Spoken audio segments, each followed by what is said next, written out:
Democrat of California.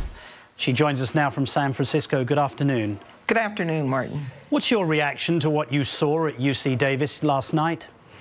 Well, I was very shocked and outraged. This is a democracy, Martin. Students, everyone, we have a right and a duty to exercise our First Amendment rights and to peacefully protest. These students were peacefully protesting, and the use of force and what we saw, everyone saw this. This was an excessive use of force, I believe. I think we all should really condemn that action that took place and ask for a full investigation. I don't think we should ever tolerate in a democracy this type of overuse of force when students are peacefully protesting, whatever issues they're peacefully protesting. They should be allowed to do that. That's within our constitutional rights, and they were exercising their rights peacefully, mind you. They were not engaged in any violence.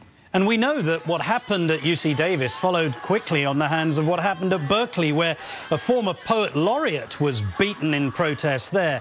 What was your reaction to that? Because that's, of course, you're very close to where you are now. Sure, that's my alma mater. This is my district, and I talked to the chancellor and expressed the same sentiment. We have got to figure out a way, Martin, to allow for people to demonstrate, to protest peacefully without worrying about the use of force, excessive force by police forces. People are protesting throughout our country.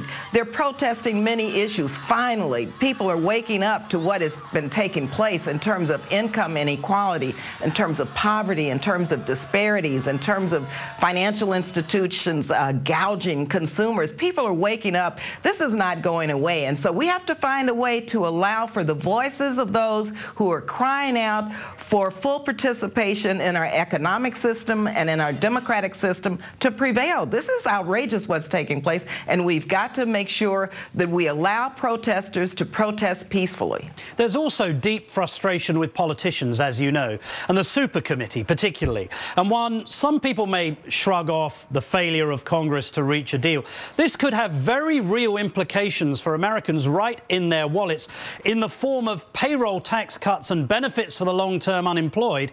Both of them, as you know, are due to expire very soon. Are we going to go through this Congress with even more suffering for the middle class and the poor? I have to say to you, Martin, that we have got to address unemployment compensation in a big way. We must do whatever we can to extend unemployment compensation for people who have been unemployed. But we also have to remember now, 2 million people, or a third of those who are unemployed, now have been unemployed for more than 99 weeks.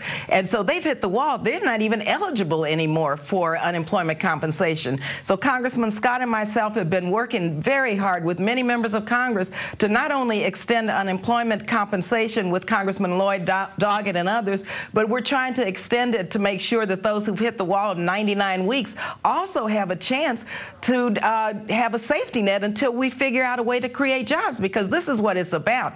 This committee should be addressing deficit reduction in a big, bold, and balanced way. They should be looking at how we ensure that we create jobs and stop protecting Grover Norquist's friends, the 1%, the billionaires and the millionaires. And that's what they've been trying to do, the Republican Tea Party. And we've got to put a stop to this. I think people are getting sick and tired of what is taking place. I think I'd have to agree with what you just said. Congresswoman Barbara Lee, thank you so much for joining us. Thank you. And we'll be right back.